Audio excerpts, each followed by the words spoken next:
With 2023 gradually coming close, a lot of Nigerians out there, prominent men, clergymen, are foreseeing or are already saying that Nigeria may not see 2023 as one united nation. And of course, a lot of persons are already giving Nigerians, or rather those agitating for Biafra, how to secure Mazi Nnamdi Kanu's freedom without, of course, any form of violence. Hello and welcome back to Global Happenings Today TV. Before going to the newspaper, I would like you to subscribe to our channel if you have not done so already by clicking on the red subscribe button. Beside it, you see bell notification icon. Please go ahead, click on it to get notified as soon as we update our channel on YouTube. We actually have two in one. Let's ram it very quickly. A former Catholic Archbishop of Abuja Diocese, John Anyenyenkan, has raised fears that Nigeria may split before 2023 due to the sad realities in the country, including security challenges. Anayenkan said the country's leaders would always want to remain in office even after their tenure because of greed, wickedness, and stupidity. According to the cleric, one of the obstacles that had been threatening democracy in Nigeria was that incumbent governments do not value free and fair elections. I quote him, there is no reason why the spite of insecurity should continue like this till 2023. There's no reason why we should not be able to finally settle this problem before the year 2022 is over.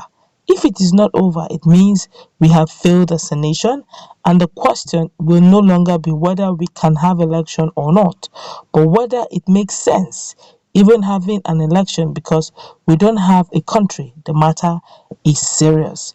As far as for the election, we are not even sure whether Nigeria will be one country or whether we could or we would have an independent country. So those are issues we must face now. Onayinkan says a lot of reactions have trailed this statement, but of course, we want to find out exactly what a barrister, a lawyer, has to tell the indigenous people of Biafra on how to gain the freedom of Mazi Nnamdi Kanu. Well, Luminary Chief Mike Ahamba has advised those seeking political solution to the case of leader of indigenous people of Biafra to look the other way. This is as Igbo Lawyers Association ILA has vowed to fight for the defense has vowed to fight for and defend the fundamental right of Kanu, who is currently facing trial over alleged sedition. Ahamba said it was only the office of the Attorney General, after due diligence, that can approach a court to stop further prosecution in a matter. A senior advocate of Nigeria said the denial of the detained indigenous people of Biafra leader from changing his clothes and exercising his rights while in the custody of the Department of State Services (DSS) were against the law. An emergency court sitting on Wednesday had, among other things, ordered that Kanu be given maximum comfort possible in the detention facility and also be allowed a change of clothing and free practice of his Jewish faith, including access to his Jewish religious materials. The court further ordered that the DSS obey all previous orders granted in the matter, including allowing Kanu any visitor of his choice, and that the indigenous people of Biafra leader be permitted at his option to mingle freely with other inmates or any other person at the detention facility. Reacting to the development, Ahamba noted that the AGF as well as the judge handling the case had all agreed on some fundamental issues. He said that it was a fundamental right of any detainee in custody to be allowed to exercise certain rights that will not infringe on the final determination of the case for which he was being held, and called on Kanu's custodians to accord him same in line with the directives of the trial judge. He, however, advised Igbo leaders seeking his release to prepare well for a possible discussion with the federal government on what they will offer in return. They have to be prepared to issue or to assure the government that there will be peace and the things that made for destruction of lives and properties in the southeast will not reoccur when he gets released. We have suffered so much in this issue due to the issues at stake. We have suffered so much in this area due to the issues at stake. The question will be whether those asking for his immediate release will be prepared to urge him to drop the demands that are causing the problems in the southeast. The president has no power to stop the ongoing matter in the court. Only the Attorney General of the Federation can approach a court to apply for non-prosecution on being sure that such matter will not cause problem in future. We must tell ourselves the truth on what is happening and ask ourselves what we will gain from them, he stated. He then urged Igbo to be wary of actions they take in order that such acts do not come back to haunt and destroy them in future.